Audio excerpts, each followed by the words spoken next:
ಏನು ನಿನ್ನೆ ಮಾಧ್ಯಮದಲ್ಲಿ ಉಚ್ಚಾಟನೆಗೊಂಡಂತ ಬಸನಗೌಡ ಯತ್ನಾಳ್ ಅವರು ಏನು ನಮ್ಮ ನಾಯಕರಾದ ನಾರಾಯಣಗೌಡರ ಬಗ್ಗೆ ಮತ್ತು ಕರ್ನಾಟಕ ರಕ್ಷಣಾ ವೇದಿಕೆ ಬಗ್ಗೆ ಬಹಳ ಕೇವಲವಾಗಿ ಮಾತಾಡಿದ್ದಾನೆ. ಹಾಗಾಗಿ ಇವತ್ತು ನಾವು ಅವರಿಗೆ ತೀವ್ರವಾಗಿ ಆ ಹೇಳಿಕೆಯನ್ನು ಖಂಡಿಸ್ತೀವಿ. ಮತ್ತೆ ಅವರು ಕೂಡ ಉತ್ತರ ಕೊಡದೆ ನಮ್ಮ ನಾಯಕರು ಉತ್ತರ ಕೊಡೋದಕ್ಕಿಂತ ಇವತ್ತು ಇಡೀ ರಾಜ್ಯದಲ್ಲಿ ಲಕ್ಷಾಂತರ ಜನರಿಗೆ ಕನ್ನಡದ ದೀಕ್ಷೆ ಕೊಟ್ಟು ಇಡೀ ಸುಮಾರು 3 ದಶಕದಲ್ಲಿ ನಿರಂತರವಾಗಿ ಹೋರಾಟ ಮಾಡ್ತಿದ್ದಾರೆ ನಾರಾಯಣಗೌಡರ ಬಗ್ಗೆ. ಬಸನಗೌಡ್ರೆ, ನಿನಗೇನು ಗೊತ್ತು ಈ ನಾಡಿನ ಬಗ್ಗೆ? ನಾಡಿನ ಮಕ್ಕಳು ಅವ್ರ ಬಗ್ಗೆ ಹೇಳ್ಬೇಕು.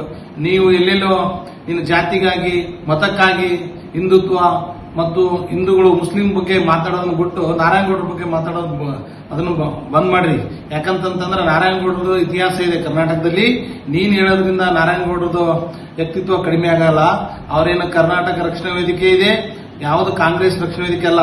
ಎಲ್ಲಾ ರಾಜಕಾರಣ ಪಕ್ಷಗಳು ಬಿಜೆಪಿ ಅಧಿಕಾರಕ್ಕೆ ಬಂದಾಗ ಅವ್ರ ಮೇಲೆ ಕೇಸ್ ಮಾಡಿದ್ದಾರೆ, ಈ ಕಾಂಗ್ರೆಸ್ ಅಧಿಕಾರ ಬಂದಾಗ ಕೇಸ್ ಮಾಡಿದ್ದಾರೆ. ಇದೇ ಡಿಸೆಂಬರ್ 2023 ನಾಮಫಲಕ ಹೋರಾಟದಲ್ಲಿ ಇದೇ ಕಾಂಗ್ರೆಸ್ನವರು ಸುಮಾರು 15 ದಿನ ಜೈಲಲ್ಲಿಟ್ಟರು. ಸುಮಾರು ಒಂದು 30-35 ಜನರು ಜೈಲಲ್ಲಿಟ್ಟರು. ಅವತ್ತಿನ ಬಿಜೆಪಿ ಅವರು ಹೋರಾಟ ಮಾಡಿದ್ರೆ ಇವ್ರನ್ನ ಬಿಡ್ರಿ ಅಂತ ಹೇಳಿ. ಇವತ್ತು ನೀವು ಇವತ್ತು ನಿಮ್ಮ ಪಕ್ಷದಲ್ಲಿ ನಿನಗೆ ಸರಿಯಾಗಿ ನೀನು ಮಾತಾಡೋದನ್ನ ಸರಿಯಾಗಿಲ್ಲ, ಹಿರಿಯರಿಗೆ ಗೌರವ ಕೊಡೋದಿಲ್ಲ ಅಂತೇಳಿ ಪಕ್ಷದಿಂದ ಉಚ್ಚಾಟನೆ ಮಾಡಿದ್ದಾರೆ. ನಿನ್ನಿಂದ ನಾವು ಪಾಠ ಕಲಿಬೇಕಾಗಿದೆ. ನೀನು ಮಾತಾಡೋದನ್ನು ಹಿಡಿತದಲ್ಲಿ ಇಟ್ಕೊಂಡು ಮಾತಾಡೋದನ್ನು ಕಲಿಬೇಕು ಅಂತ ಹೇಳಿ ನಾವು ಎಸ್ತೀವಿ. ನಮ್ಮ ನಾಯಕರ ಬಗ್ಗೆ ನಿಮ್ಮ ಮಾತುಗಳಿಂದ ಕಲಿಯುವಂಥದ್ದು ಬೇಕಾಗಿಲ್ಲ. ಈ ನಾಡಿನ ಮಕ್ಕಳಿದ್ದಾರೆ. ನಾಡು ನುಡಿ ಬಗ್ಗೆ ಉತ್ತರ ಕರ್ನಾಟಕ, ಸಂಪೂರ್ಣ ಅಖಂಡ ಕರ್ನಾಟಕ ಬಗ್ಗೆ ನಾವು ಚಿಂತನೆ ಮಾಡ್ತಿದ್ದೀವಿ.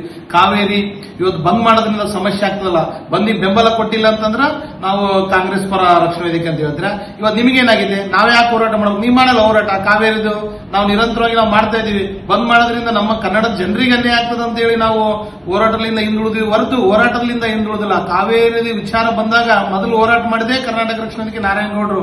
ಅದನ್ನು ನೀನು ಸಂಪೂರ್ಣವಾಗಿ ತಿಳ್ಕೊಂತದ್ದು.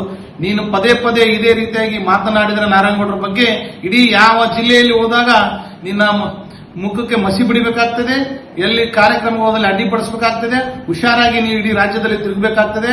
ಎಚ್ಚರಿಕೆ ಕೊಡ್ತಾ ಇದೀವಿ. ಇನ್ನೊಂದು ಬಾರಿ ನಾರಾಯಣಗೌಡರ ಬಗ್ಗೆ ಮಾತಾಡಬೇಕಾದ್ರೆ ನೀನು ಬಹಳ ಎಚ್ಚರಿಕೆಯಿಂದ ಮಾತಾಡಬೇಕಂತೇಳಿ ಇವತ್ತು ಯತ್ನಾಳ್ ಅವರಿಗೆ ಎಚ್ಚರಿಕೆ ಕೊಡುವಂತ ಕೆಲಸ ಮಾಡಬೇಕಾಗಿದೆ.